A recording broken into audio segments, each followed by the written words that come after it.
Un instante contigo, con Danis Rodríguez.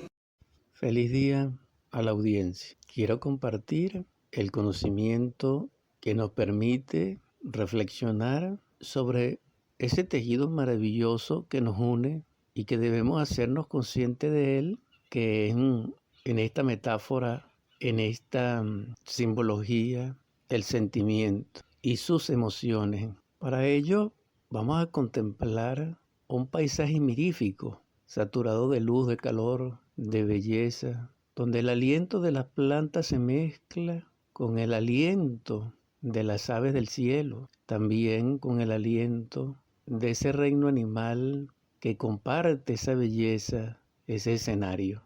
Allí, ese aliento mezclado se satura de la brisa que pasa y que la arrastra y que convertida en viento llega a las grandes ciudades, metrópolis, donde ignoramos que ignoramos. Y una de las cosas que ignoramos es de dónde viene ese aliento. Pero lo trágico es que nosotros no percibimos ni sentimos la riqueza que contiene ese aliento. No solo porque nos da vida y nos nutre, sino que no percibimos ni sentimos su aroma, su fragancia, su calor, su sonido, su canto. No.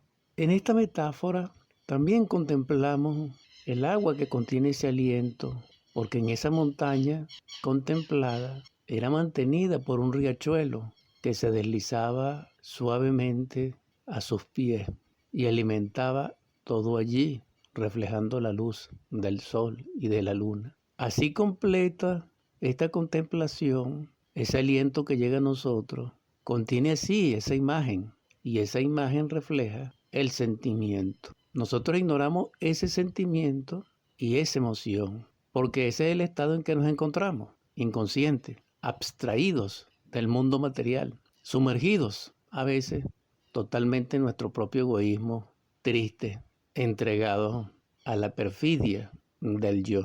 En todo caso, la conciencia sí puede percibir todo aquello. Por eso el planteamiento de despertar la conciencia es en este instante preciso y perentorio. Llamado eres al despertar.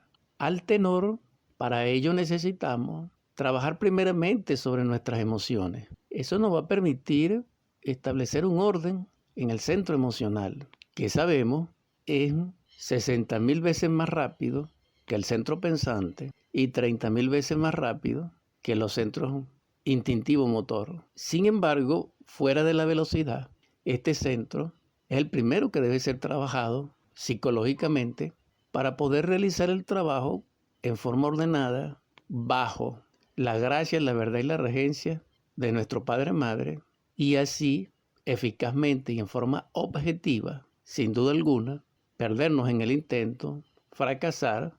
Esto quiere decir que solamente el Padre, Madre, que en nuestro interior es nuestro ser y nuestro Dios particular, partícula de Dios Todopoderoso, omnipotente, que en su gracia infinita es el Sagrado Absoluto Solar, repito, en su gracia, dirigiendo ese trabajo y dirigiéndonos a nosotros en ese trabajo, que sería nuestra propia vida, vivida en forma inteligente y consciente, o pudiéramos añadir, vivida cristiana y gnósticamente, nos llevaría en garantía absoluta a la victoria, a la iluminación, a la autorización íntima del ser, seguramente, sin perdernos en el intento. Esa emocionalidad es muy profunda y en esa profundidad descubrimos que nos herimos, que nos hieren, que herimos y que en esa mezcla sufrimos terriblemente, no solo a nivel psíquico y psicológico,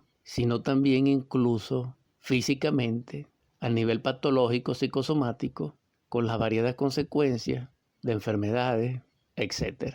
Ese es el alcance y el peligro, dijéramos, de no estar consciente de las emociones y del sentimiento. Por ello es necesario y preciso comenzar el trabajo psicológico por allí. En otras palabras sería negarnos a sí mismos, comenzando por la emocionalidad y el sentimiento, que en este caso es un falso sentimiento porque es del yo. Entonces pudiéramos decir, sin temor a equivocarnos, que esa enseñanza crística descrita en el Evangelio por orden de nuestro Señor y Salvador Yeshua ben Pandirá, niégate a ti mismo, que es la aniquilación del yo, a la luz del venerable maestro Samael Aun-Weor, sería negar nuestras emociones, negar nuestros sentimientos en el yo y afirmarlas en el Cristo, en la conciencia crística, en nuestro ser. Esto significaría que en la medida que estamos conscientes del yo, paralelamente, en forma proporcional y directa, el ser se establecería en nosotros a través de la conciencia mediante una virtud, un poder cósmico, un atributo trascendental o una facultad cognoscitiva, y nuestra vida se transformaría, porque no sería un sentimiento falso del yo, sino que sería el sentimiento puro del ser. Y esto sí es extraordinario, mirífico, necesario. En este trabajo sufriríamos, porque ese nivel implica lo que mencioné de las heridas.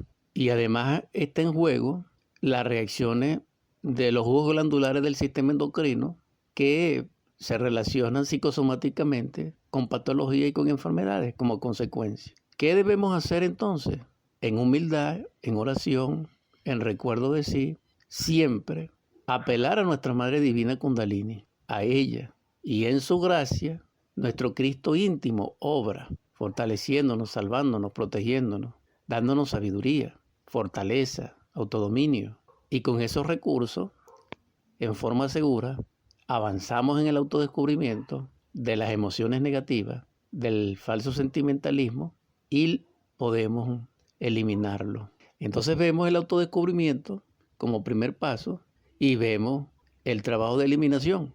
Esto es preciso comprenderlo en ese orden para que nuestro trabajo sea efectivo, que no sea un sueño más. Lo cierto del caso es que en esa alegoría el riachuelo y sus aguas cantarinas reflejan simbólicamente nuestra emocionalidad y nuestro sentimentalismo. Esas aguas lo simbolizan. Debemos purificar esas aguas dentro de nosotros, calmarlas, para que reflejen el firmamento. Esas emociones generalmente en el sistema endocrino no solamente nos saturan de jugos glandulares que nos hacen cometer errores físicamente, activando el centro motor instintivo o al que haya lugar por el yo, a través de la mente que el yo utiliza, entonces cometemos errores.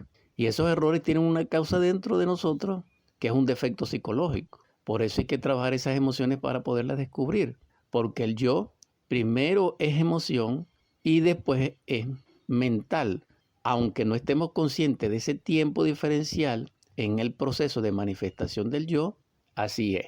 Concluyendo, urgente trabajar nuestras emociones negativas, nuestro sentimentalismo o nuestro falso sentimiento del yo, recordándonos de que estos aspectos nos llevan a la mentira, a la falsedad, al autoengaño, al engaño, a la calumnia, a la enfermedad, a la deformación como enfermedad, más otras enfermedades, nos aleja del Padre, nos desequilibra ya en un plano mental y distorsiona nuestra relación con nosotros mismos y con nuestros semejantes, creándonos una infinitud de discordia que nos llevan al fracaso social, etc. ¿Cómo pudiéramos descansar, dormir tranquilo, con un centro emocional desequilibrado? Eso nos vuelve irritables, nos vuelve delicados, porque los otros yoes, porque el yo pluralizado, nos atacan más fácil cuando estamos débiles y desequilibrados emocionalmente. Nos lleva al llanto, nos lleva a enfermedades cardíacas, hasta que nos fulmina ese sistema y desencarnamos por un ataque cardíaco, por un infarto, por muerte cerebral, etc. Esto hasta cierto punto tiene ramificaciones que debemos considerar. No demos en nuestro interior más posibilidad a la emoción negativa y al falso sentimiento del yo. Estudiemos, autoobservemos, analicemos, hagamos discernimiento, escudriñemos todo lo que se relaciona con estos aspectos para que así, en gracia de nuestro Padre Madre, bajo su dirección y en nuestra humildad, podamos hacernos conscientes de esos procesos subjetivos egoicos y podamos ser libres de ellos a través de la muerte del yo, que los personifica en un nivel mental, y podamos así ser libres de ellos y al mismo tiempo experimentar las virtudes opuestas a esos agregados que entre tantas son el centro emocional superior y el centro mental superior. Como funcionamiento, quiero decir. Entonces, ya no seríamos personas tan razonativas, tan especulativas mentalmente, ni tampoco seríamos personas delicadas emocionalmente, sentimentalistas, emocionales, sino que seríamos personas equilibradas, y esto presenta una ventaja, una ganancia, de que al tener este cilindro equilibrado, entonces los hidrógenos no consumidos y desgastados por el desequilibrio del yo, en su funcionalismo subjetivo de emociones inferiores, de falsos sentimientos del yo o sentimentalismo mecánico, nos quedaría libre entonces hidrógeno puro. Y con ese hidrógeno puro, estable, centrado, ya pudiésemos trabajar con la transmutación metálica verdadera y avanzaríamos en un nivel de ser. Llamado eres a ello. Paz inverencial.